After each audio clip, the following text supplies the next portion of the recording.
is a place that fish will suspend in the fall like this that you might overlook if you're not careful. And I'll give you some secrets about how to make that work for you.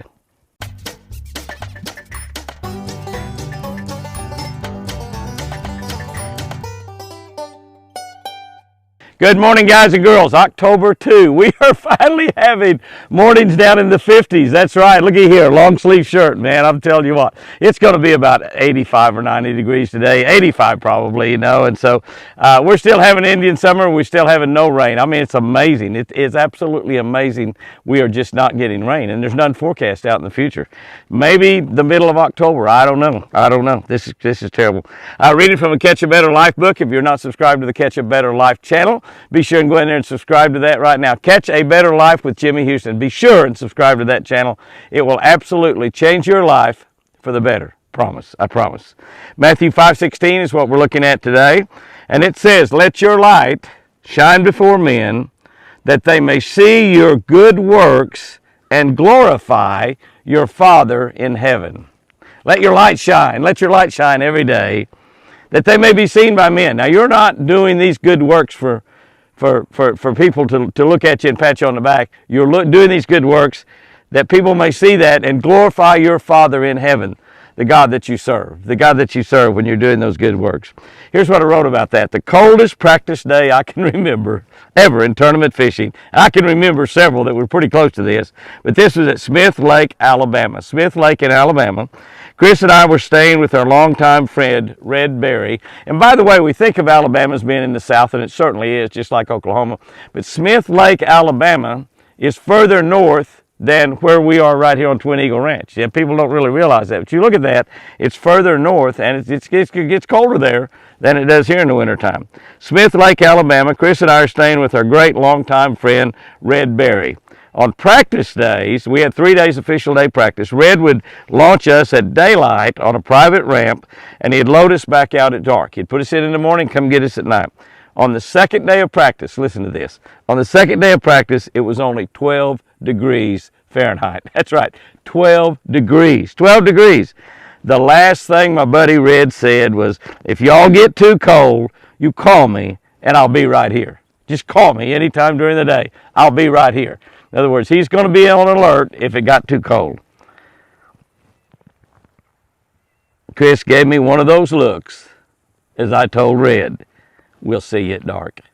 We'll see you at dark." Chris looked at me like, oh my. On the final tournament day, with only 2 fish in the live well, I'd caught a nice limit the first day. I had only 2 fish in the live well. I eased my boat into my last spot with only 30 minutes left to fish before weigh-in. I caught 2 nice bass, and with under a minute to go, I caught my last keeper. That last keeper was just barely a keeper. The other 2 were nice ones. As I stood on stage, praising God for that last 30 minutes and the $10,000 check that went along with it, God was glorified because of Red Berry's good works. You hear what I'm saying? Because of Red Berry's good works. Red carrying Chris and I to that launch every morning at daylight. Red being there every night at dark when we got back. Red looking out to me and with a lot of love in his voice said, "If y'all get too cold now, Jimmy, you call me, I'll be right here." That's good works. That's good works. God was glorified because of Red Berry's good works. God was glorified. God let me catch 3 fish right in the last 30 minutes and get in the money so I could glorify Red Berry and glorify God. How could you be glorified today because of your kindness? Well, by golly, you can.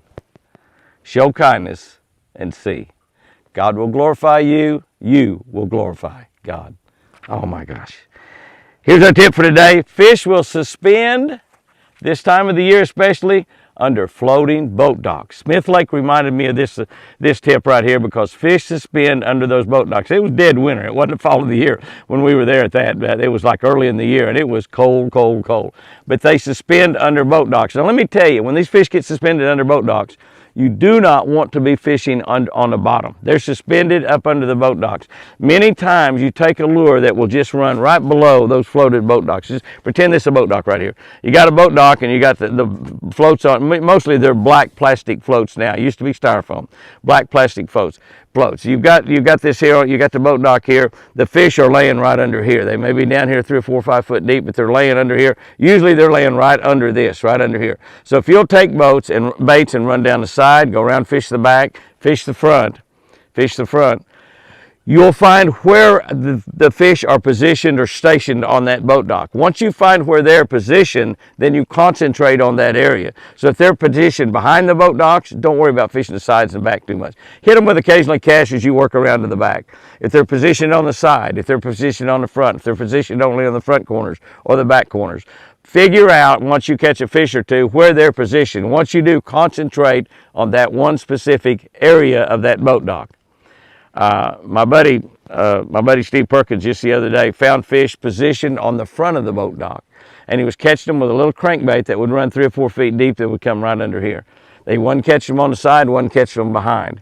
Catch them positioned on the front of the boat dock. Now, when they get like that, no need going about and working back behind these boat docks. You're just simply wasting time. Just go down through those boat docks, fishing the front, fishing the front, fishing the front, fishing the front. At the end of the day, you're going to catch you a good bunch of fish. Guys and girls, go out there and have you a great one today. And remember, I sure do love you.